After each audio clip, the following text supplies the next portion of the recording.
Hey, this is Isaac from Opzer.co, and in this video, I'll show you how to build your first AI agent in NAN to create events, send emails, or create invoices in QuickBooks on your behalf. So this should be a great introduction to agents if you haven't built one before, or just a quick recap if you have. With that, let's get into it. All right, so I'll be using NAN Cloud, the cloud version that starts at $24 a month if you're paying monthly, and this is what it should look like. You should be able to see your overview, your personal section, and you can come here and add projects. Although I have one already, for my plan, looks like I cannot add more than one. But in this particular instance, let's go into this folder. Let's create a workflow. Effectively, what you're seeing on the screen, if you are familiar with Make, Zapier, or some of the other automation tools, this will look very familiar, but it's essentially a blank canvas where you'll be able to add step by step what it is that you want to do. Okay. The first step, as usual, it's simply the trigger, the step that's going to enable you to run everything else. In this particular context, they have one that's on chat, which pretty simply, it's essentially having the ability to chat with it right here at the bottom. And it's a very simple way to come here and say, hi, see it run. And have that quick back and forth. It's awesome to test with. And at least for the purposes of this video, is everything we will need. Okay. Of course, please keep in mind that I could change this to be a Slack message, an email, a Teams message, a voice note from Telegram or WhatsApp. This could really be any other step. We're doing this for demonstration purposes. Of course, the main core thing we want to build right now is an AI agent.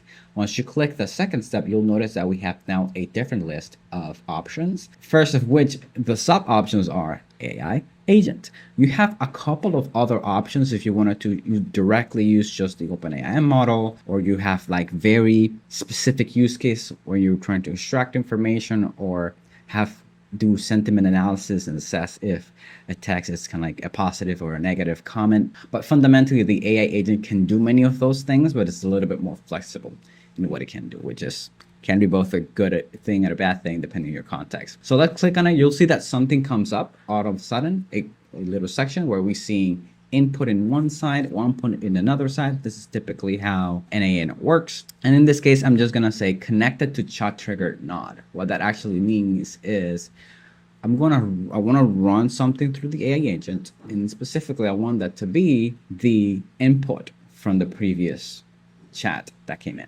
Okay. Now, the AI agent itself has a couple of components. It has a model, it has a memory, and it has tools. The way I like to see this is essentially it has a heart, right? It's something it needs to function.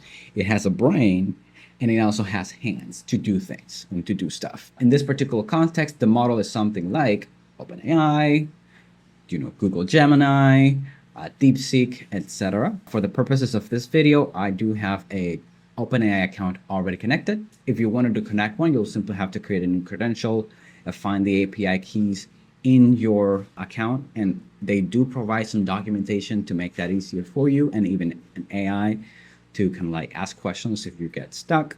So I'm not going to dive into that, but I'm just going to say which model I want to use. Okay. In this case, let's stick with the one that was my favorite for a while, although we don't have access to it anymore in the chat. Is this O3. Looks like we don't have a GPT-5 available yet, so let's stick with that for now. And you'll see that now I have the model available as an option. Effectively, this is the model that the AI agent will be using to execute. The other thing we could have is the memory. Okay. Effectively, I want to make sure that if I come here and say, hey, my name is Isaac, right?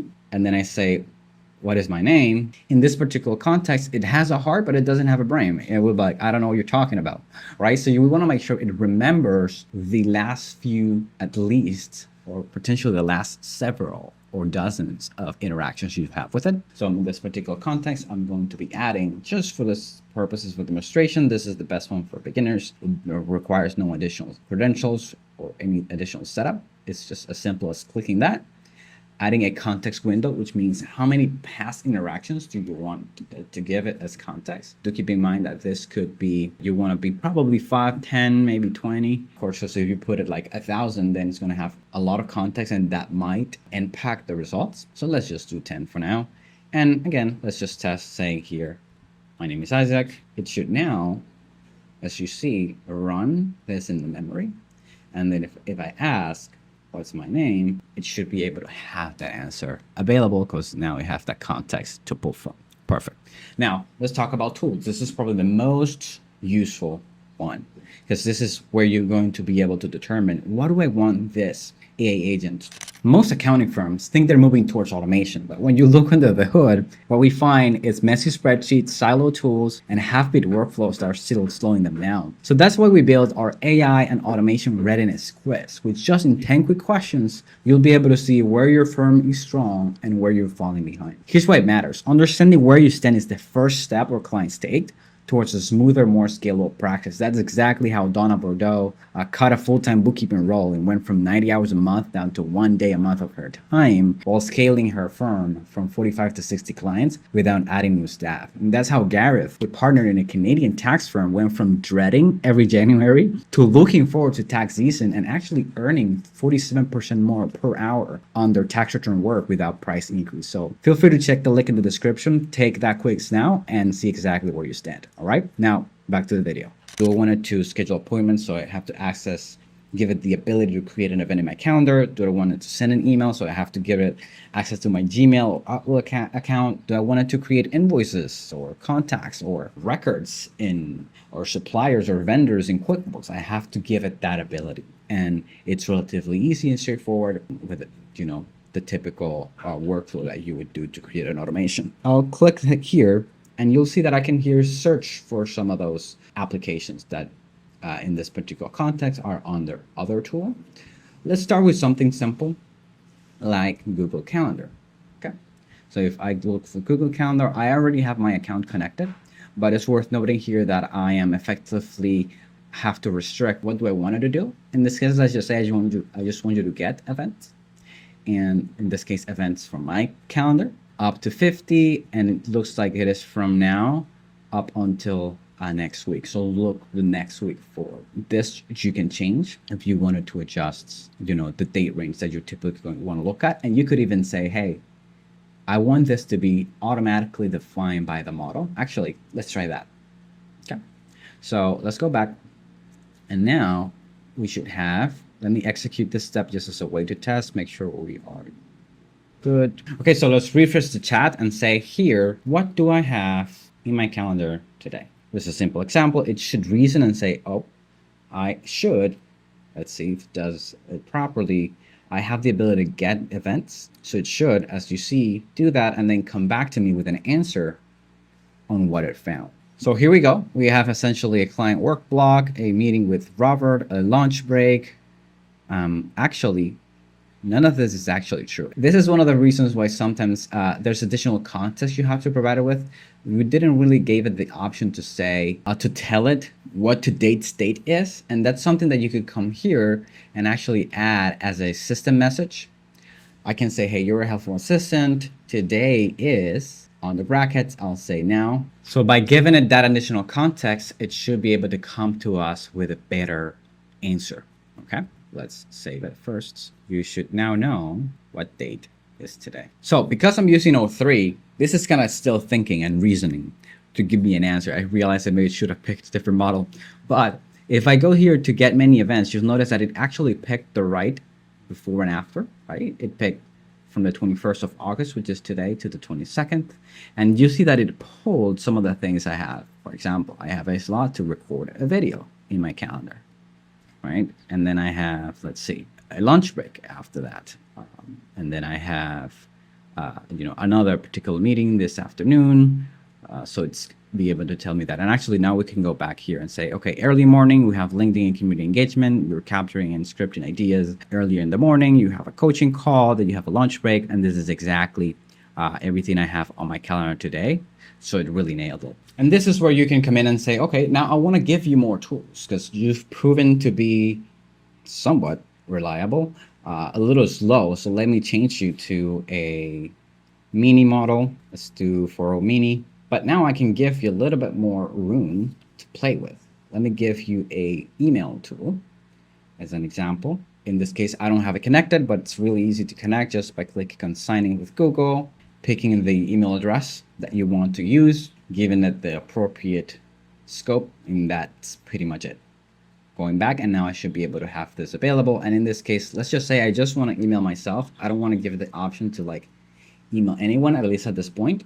And I'll just say the subject is today's calendar events, and the message is I'll let it figure it out that for itself. So let's go back to the canvas. Let's make sure this is proper. Yeah, it doesn't have the previous. That should go away. Resetting the chat again, and let's just say, can you email me the events I have in my calendar this afternoon, please? So now, in theory, it should use both tools available, right? It should be able to use the calendar events to get them, and then it should come back and say, hey, actually, now that I have the response, I should be able to use the Gmail tool to send that email directly. Perfect. It says I've sent the emails. Let me actually take a look at my inbox, and we should see today's calendar events.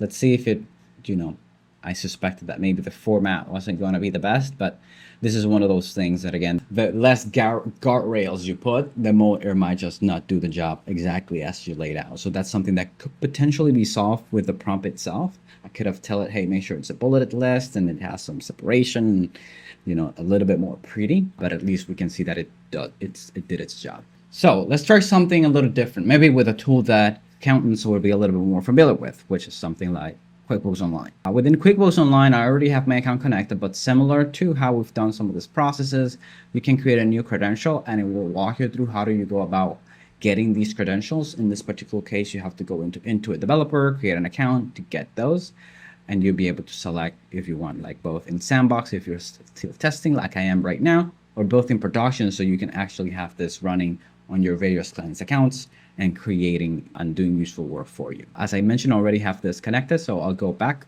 And as you can see here, I'm telling it, hey, I'm gonna set the description manually and just then create an invoice in QuickBooks Online. And in this particular case, it's taking the chat input from the previous step. And you can see here that it has access to several resources or things it can create.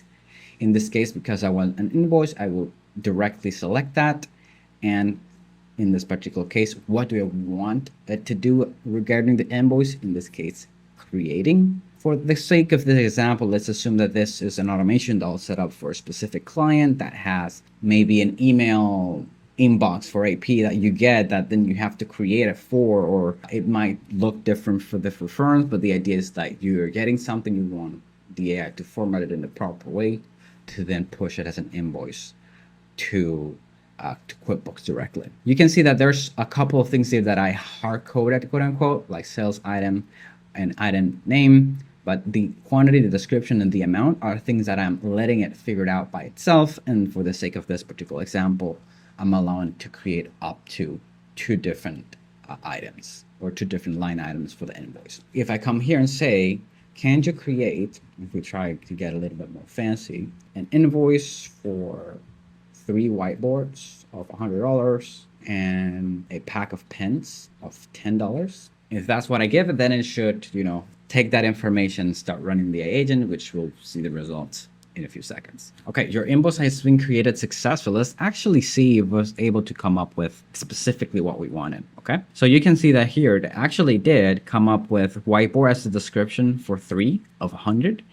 And a pack of pens for 1 of 10. So ultimately, I can see the successful response of the invoice that was created today, specific number, specific date, and it has the whiteboard here, quantity of 3, and it has the pack of pens, $10, quantity of 1. So that's just an introduction. Now, I do believe that building AI agents in NA8 is pretty cool, but we found, and probably you saw some examples, where reliability can be a question.